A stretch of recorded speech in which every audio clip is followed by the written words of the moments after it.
nami yung pakinggan, tinig nami bigyang pansin, Ama nami Panginoon.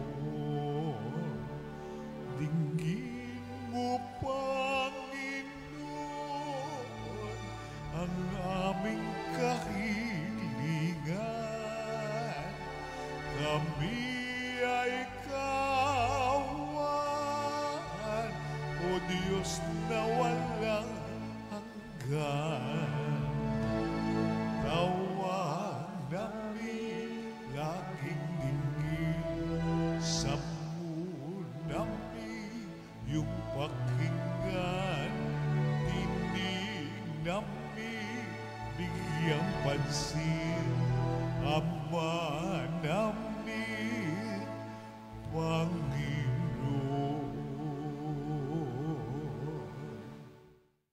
Simulan natin ang ating pagdiriwang sa ngalan ng Ama at ng Anak at ng Espiritu Santo. Amen. Ang pagpapala ng ating Panginoong Hesukristo, ang pag-ibig ng Diyos Ama at ang pakikipagkaisa ng Espiritu Santo naway sumainyong lahat. At sumaiyo rin. Mga kapatid, aminin natin ang ating mga kasalanan upang tayo'y maging marapat gumanap sa banal na pagdiriwang.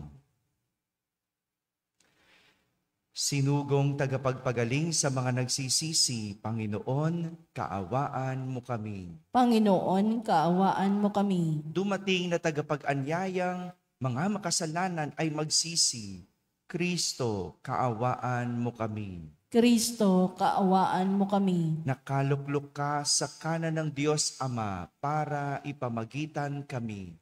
Panginoon, kaawaan mo kami. Panginoon, kaawaan mo kami. Kaawaan tayo ng makapangyarihang Diyos, patawarin tayo sa ating mga kasalanan at patnubayan tayo sa buhay na walang hanggan. Amen. Manalangin tayo. Ama naming makapangyarihan, ipakita mo ang iyong lakas at kami ay iyong tulungan upang ang hinahadlangan ng aming kahinaan at kakulangan ay mapalaya ng iyong pag-ibig na mapagbigay. Sa pamamagitan ni Jesucristo, kasama ng Espiritu Santo, magpa sa walang hanggan. Amen. Umupo ang lahat at makinig sa pagpapahayag ng salita ng Diyos.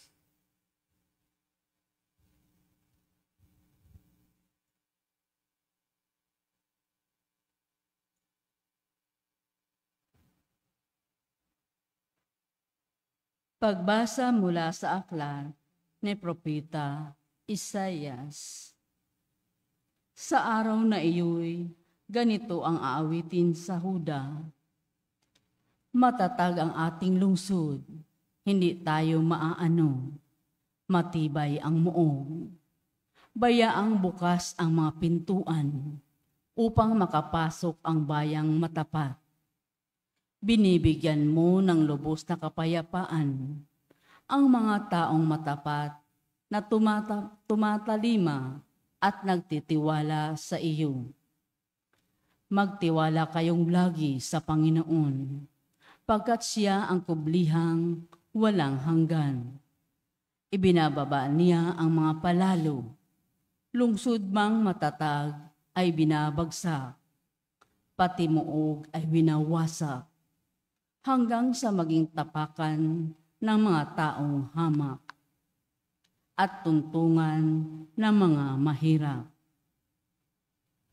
Ang salita ng Diyos. Salamat sa Diyos. Salmong tugunan ang atin pong itutugon. Pinagpalang dumarating sa ngalan ng poon natin, tayo pong lahat. Pinagpalang dumarating sa ngalan ng poon natin. O pasalamatan ang Panginoong Diyos, pagkat siya ay mabuti. Ang kanyang pag-ibig ay napakatatag at mananatili. Mabuting di hamak na doon sa puon magtiwala ako, kaysa panaligan yaong mga tao. Higit ngang mabuti ang pagtitiwala sa puon ibigay, kaysa pamunuan ang ating asahan tugon. Pinagpalang dumarating sa ngalan ng poon natin. Ang mga pintuan ng banal na templo'y inyo ngayong buksan. Ako ay papasok at itong Panginooy papupurihan. Ito yaong pintong pasukan ng poon, ang Panginoong Diyos. Tanging ang matuwid, ang pababayaang doon makapasok. Aking pinupuri, ikaw o poon, yamang pinakinggan, dinidinig mo ako't pinapagtagumpay, tugon. Pinagpalang dumarating sa ngalan ng poon natin. Kami ay iligtas, tubusin mo, poon. Kami ay iligtas, at pagtagumpayin sa layunit hangad. Ang pumaparito sa ngalan ng poon ay pagpapalain. Magmula sa templo, mga pagpapalay, kanyang tatanggapin. Ang poon, ang Diyos, tugon. Pinagpalang dumarating sa ngalan ng poon natin.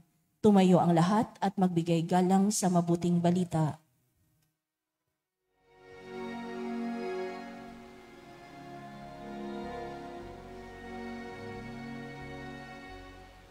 Alleluia, alleluia.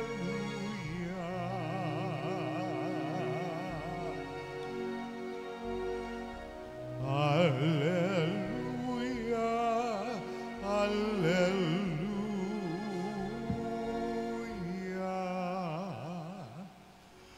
Hanapin ang mahal, siyang ating natatagpuan. Sa Kanya tayo magdasal. Alleluia, alleluia.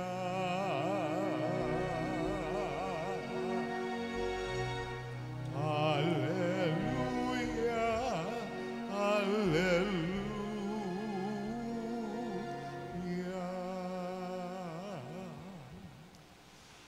Sumainyo ang Panginoon. At sumaiyo rin. Ang mabuting balita ng Panginoon ayon kay San Mateo. Papuri sa iyo, Panginoon.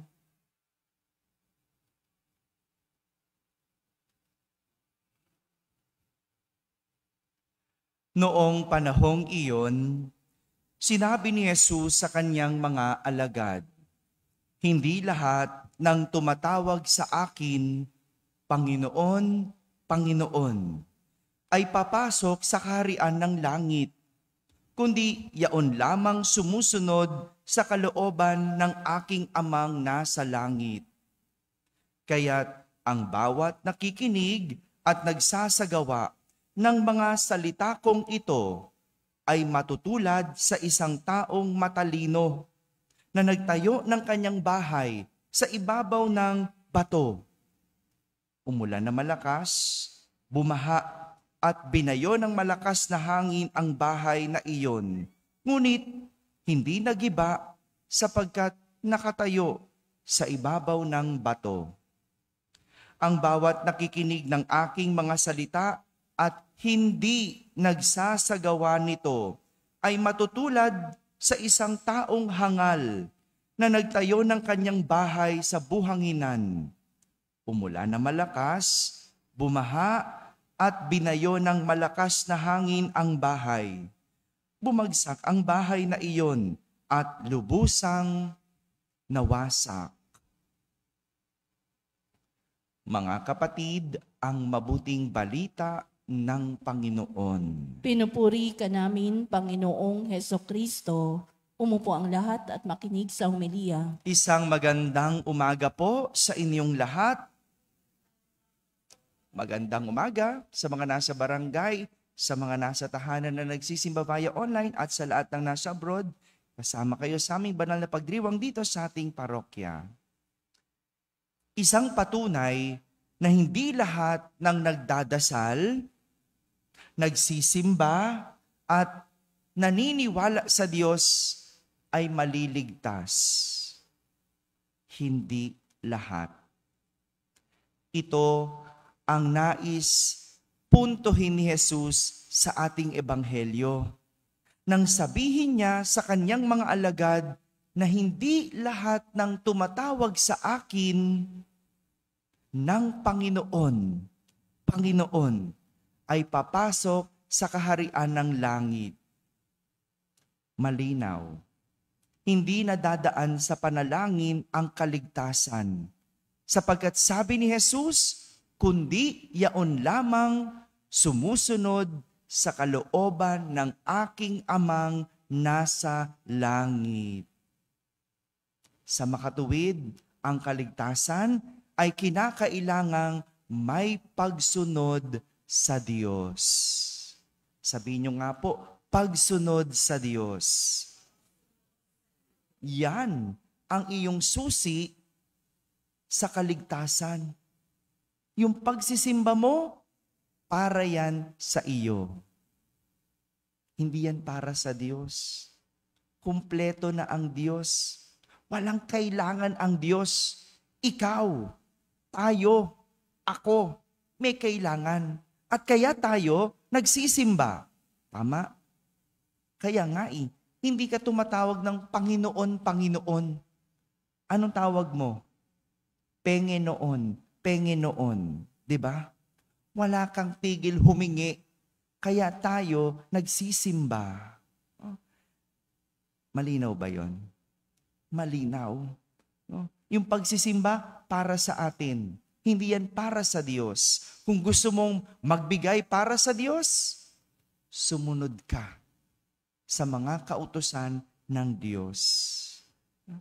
Kaya nga, hangal ang tawag ni Jesus sa hindi sumusunod sa kanyang salita. Ikinumpara niya ito sa taong nagtayo ng bahay sa buhanginan. Umulan na malakas, bumaha at binayo ng malakas na hangin ang bahay. Hangal ang tawag doon. Alam mong mahina ang pundasyon, tatayuan mo. Hello. Walang pinagkaiba yan sa atin. Alam mong bawal yung lupa na yan, tinayuan mo. Hello. Naintindihan nyo ba yon? Tapos pag pinapaalis, galit ka pa. Pala bawal yan eh. Hindi ba? Hangal ang tawag doon. At ano sinasabi ni Jesus? Dapat matulad ka doon sa taong matalino. Ano yon? Nagtatayo ng bahay sa ibabaw ng bato. Matibay ang pundasyon.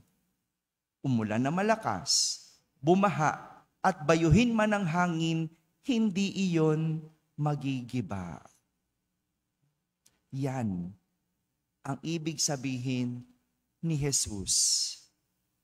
Hindi ba kahangalan ang manampalataya, pero hindi nakikita sa iyong gawa? Yung dasal ka ng dasal, pero pag uwi mo, palamura. Simba ka ng simba, pero hindi ka makapagpatawad. Ang laman ng puso mo, puro galit, bigat sa pamilya. Anong silbi ng pagrorosaryo kung ikaw ay masamang tao? Hello? Malinaw, hindi ba? Alam niyo po, nung isang araw, merong nakakilala sa akin, no, habang ako ay nagkakape, no. Sabi niya, "Father, no, hindi ko siya kilala." Pag may nakakilala na sa akin, hindi ko alam, napapaisip agad ako kung saan ko ba to nakilala, saan ko ba to nakita, no? Nagpapanggap lang ako, kunyari kilala ko, no. Siyempre ma-hurt, no, pero iniisip ko, saan ko ba to nakita? At sabi niya, siyempre feeling close pa man din siya. Sabi niya, "Father, pagdasal mo naman yung aking kapatid." Sabi ko, sige po. Anong pangalan?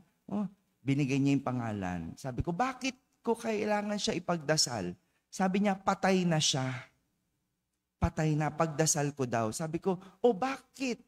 Sabi ko gano'n, ikaw din dapat magdasal. Sabi niya, Kasi Father, sa pamilya namin, siya lang ang tumalikod sa Katoliko.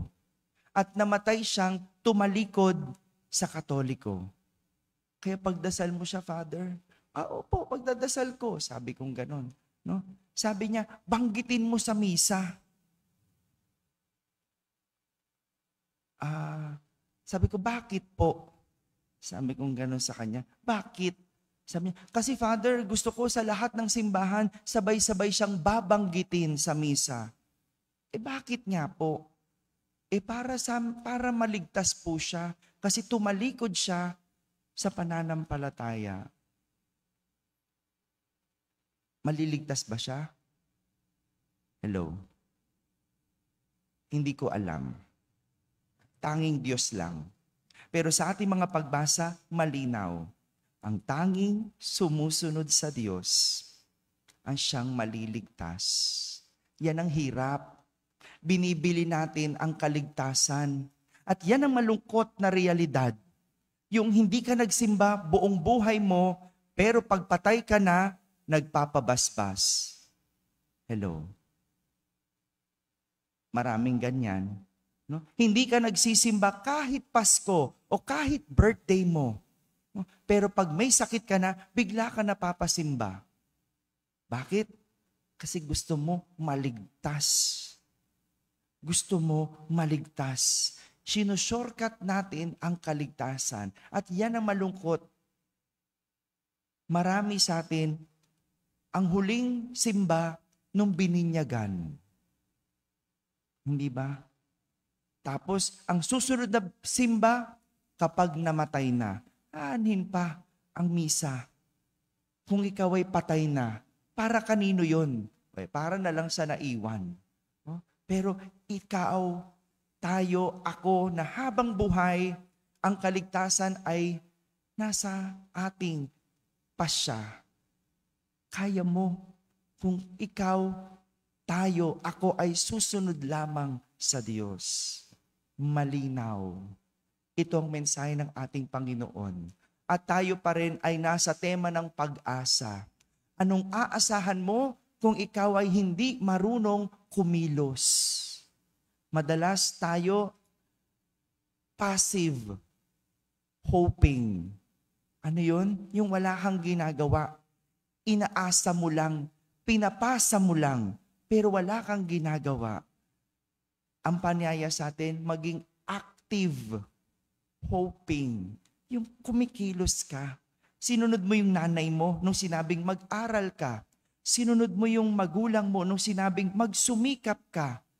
Kasi diyaan, nakasalig o diyaan ang pundasyon ng iyong pag-asa kapag marunong sumunod.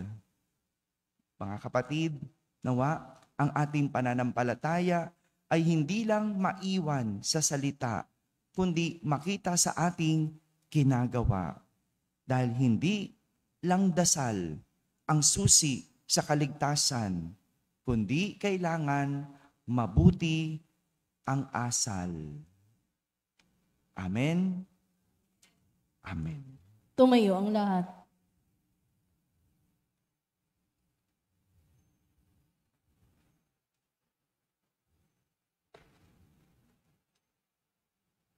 Bunga ng pagtitiwalang ipagkakaloob ng Diyos Ama ang ating mga kahilingan.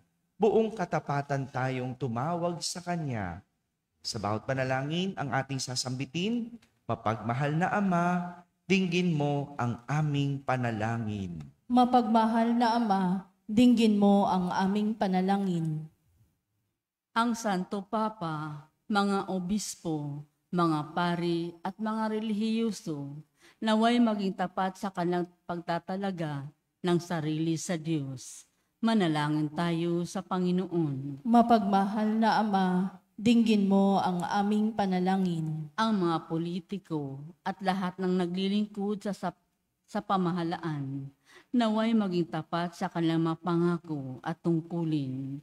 Manalangin tayo sa Panginoon. Mapagmahal na Ama, dinggin mo ang aming panalangin. Ang ating pananampalataya, naway magkaroon ng matibay na patutuo sa ating mga gawa at hindi lamang sa mga salita. Manalangin tayo sa Panginoon. Mapagmahal na Ama, dinggin mo ang aming panalangin. Tayong lahat na may ginagampan ng tungkulin at pananagutan, naway maayos na makatupad sa ating mga gawain. Manalangin tayo sa Panginoon. Mapagmahal na Ama, dinggin mo ang aming panalangin. Ang ating mga namayapang kamag-anak at kaibigan, naway makatanggap ng kanilang timpala sa kabilang buhay sa piling ng Diyos. Manalangin tayo sa Panginoon. Mapagmahal na Ama, dinggin mo ang aming panalangin. Sa katahimikan, ating ilapit sa Diyos ang ating mga pansariling kahilingan.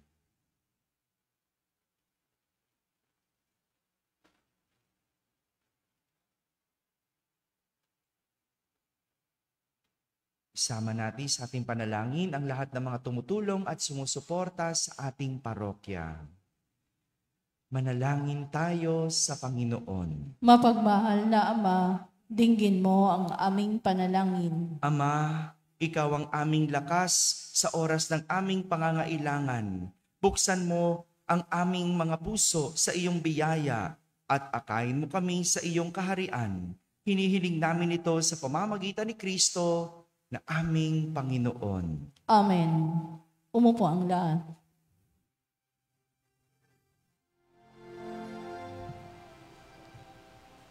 Alay namin sa iyong pagdating, kabutihan, pag-asa, mga pusong tapat. Sa namin ay iyong dinggin, galak at kapayapaan naway kampi. Itong alak at tinapay, mga bungang alay, halo ng pawis at biyaya ng langit. Sa aming pag-ibig sa kapwang kapatid, bunga ng buhay na iyong bigay. Manalangin kayo mga kapatid upang ang paghahain natin ay kalugdan ng Diyos amang makapangyarihan. Tanggapin nawa ng Panginoon itong paghahain sa iyong mga kamay, sa kapurihan niya at karangalan sa ating kapakinabangan at sa buong sambayanan niyang banal. Ama naming lumikha, tanggapin mo ang aming mga alay na ikaw na rin ang nagbigay. Magdulot nawa ito ng gantimpalang kaligtasan na ngayon pa man ay amin ng pinakikinabangan. Sa pamamagitan ni Jesucristo, kasama ng Espiritu Santo, magpasawalang hanggan. Amen. Sumainyo ang Panginoon. At sumaiyo rin. Itaas sa Diyos ang inyong puso at diwa. Itinaas na namin sa Panginoon. Pasalamatan natin ang Panginoong ating Diyos. Marapat na siya ay pasalamatan. Ama naming makapangyarihan, tunay ngang marapat na ikaw ay aming pasalamatan sa pamamagitan ni Jesucristo na aming Panginoon. Siya'y isinugo mo upang matupad ang iyong magandang balak para sa lahat. Hindi niya ikinahiyang mamuhay ng mahirap upang mapakisamahan niya kaming matapat. Siya'y naging hindi na iba sa amin upang maitampok niya kami sa iyong piling. Sa kanyang lantarang muling pagdating, ang pakikisama niya ay puspusang magniningning. At ang pangako niyang kapanapanabik ay inaasahan naming lubos na makakamit. Kaya kaisa ng mga anghel na nagsisiawit ng papuri sa iyo ng walang humpay sa kalangitan, kami nagbubunyi sa iyong kadakilaan.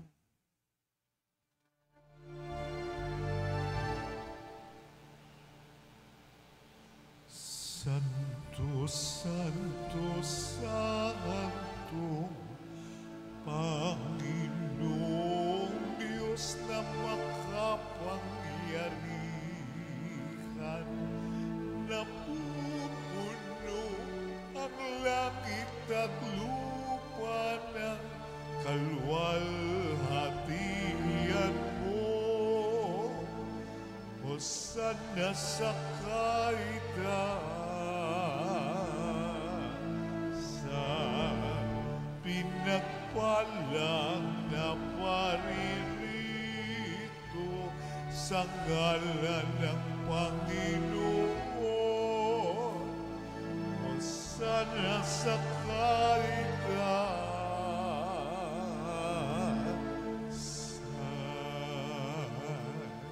Lumuhod ang lahat. Ama naming banal, ikaw ang bukal ng tanang kabanalan. Kaya't sa pamagitan ng iyong Espiritu, ay gawin mong banal ang mga kaloob na ito upang para sa amin ay maging katawan at dugo ng aming Panginoong Hesukristo. Bago niya pinagtiis ang kusang loob na maging handog, hinawakan niyang tinapay, pinasalamatan kanya, pinaghati-hati niya iyon, iniabot sa kanyang mga alagad at sinabi, "Tanggapin ninyong lahat ito at kanin. Ito ang aking katawan na inihahandog para sa inyo."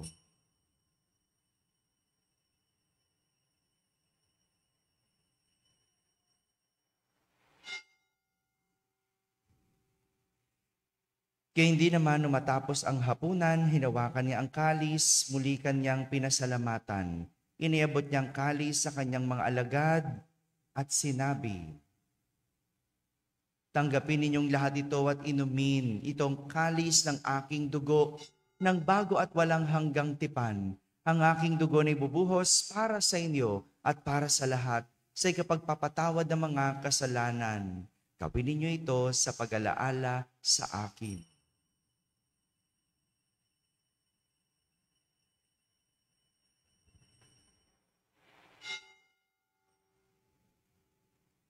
Ipagbunyi natin ang misteryo ng pananampalataya. Si Kristo'y namatay, si Kristo'y nabuhay, si Kristo'y babalik sa wakas ng panahon. Ama, ginagawa namin ngayon ang pag-alaala sa pagkamatay at muling pagkabuhay ng iyong anak. Kaya't inaalay namin sa iyo ang tinapay na nagbibigay buhay at ang kalis na nagkakaloob ng kaligtasan.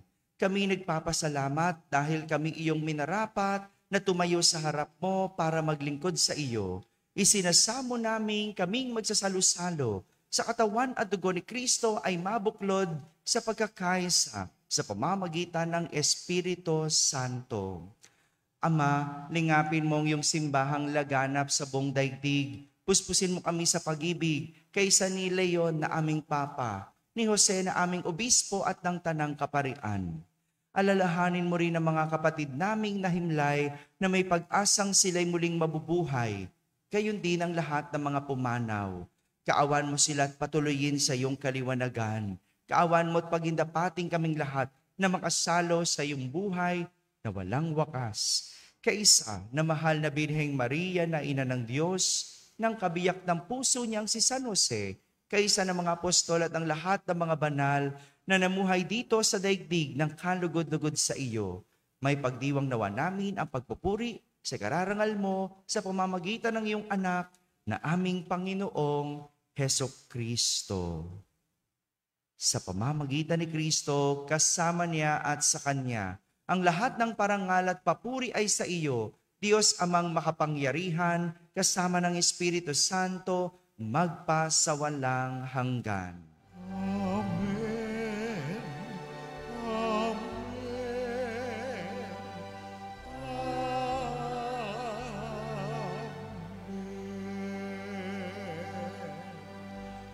Sa tagubilin ng mga nakahagaling na utos at turo ni Jesus na Panginoon natin at Diyos, ipahayag natin ng lakas loob.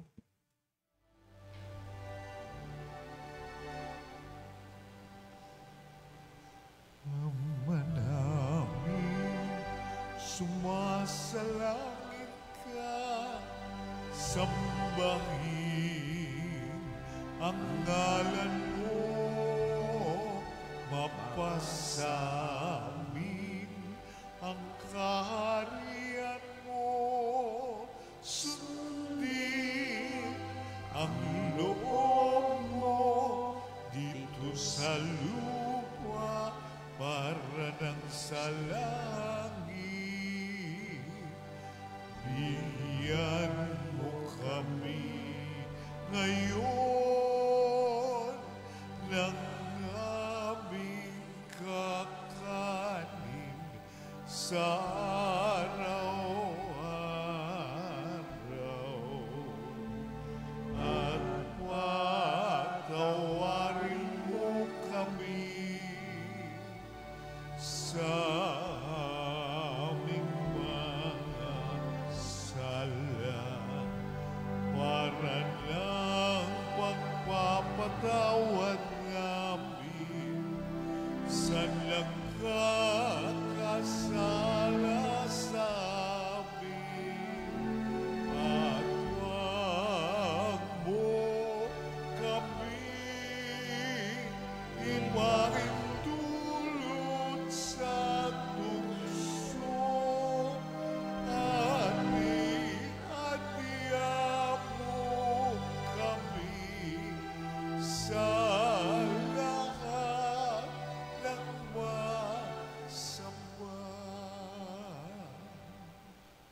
Hinihiling namin kami iadya sa lahat na masama, pagkalooban ng kapayapaan araw-araw, iligtas sa kasalanan at ilayo sa lahat ng kapahamakan. Samantalang aming pinananabikan ang dakilang araw ng pagpapahayag ng tagapagligtas naming si Heso Kristo.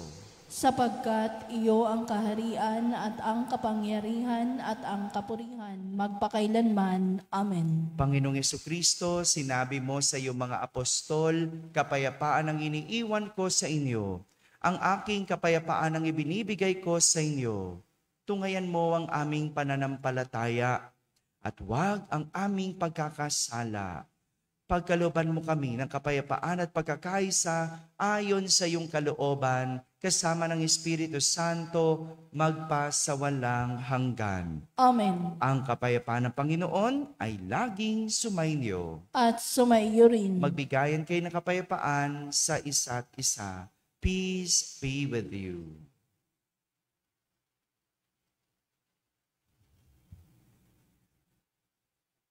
Kordero ng Diyos na nag-aalis ng mga kasalanan ng sanlibutan, maawa ka sa amin. Kordero ng Diyos na nag-aalis ng mga kasalanan ng sanlibutan, maawa ka sa amin. Kordero ng Diyos na nag-aalis ng mga kasalanan ng sanlibutan, ipagkaloob mo sa amin ang kapayapaan. Lumuhod ang lahat.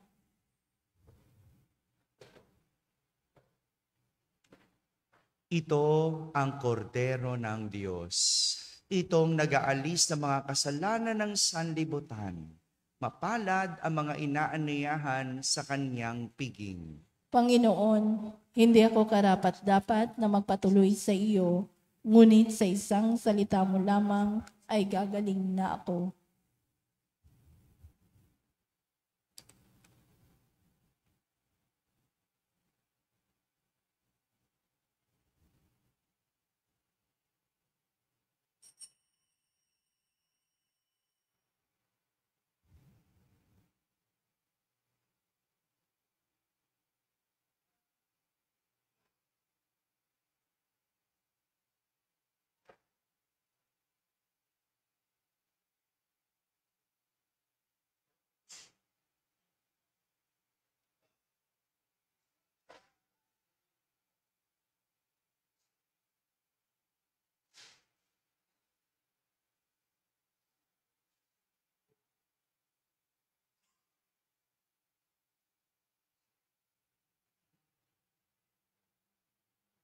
Tumayo ang lahat. Manalangin tayo.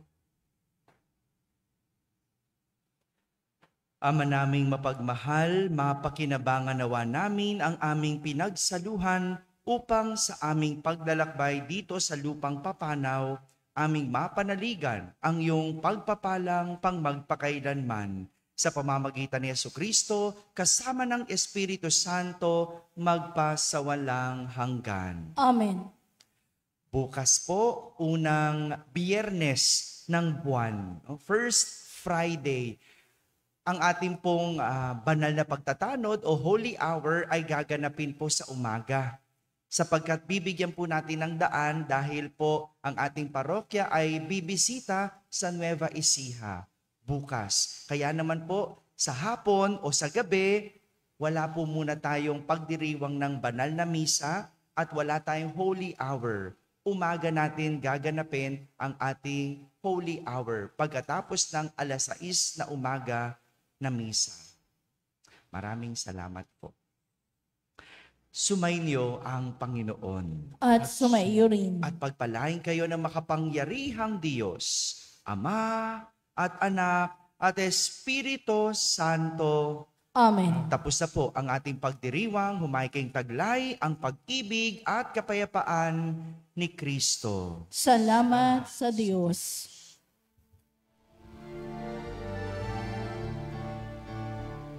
Pag-asa tayo'y maghihintay sa ating Diyos na may pagliligtas at kay Jesus na siyang tanging gabay ng mga taong humahanap ng landas. Tayo't hanap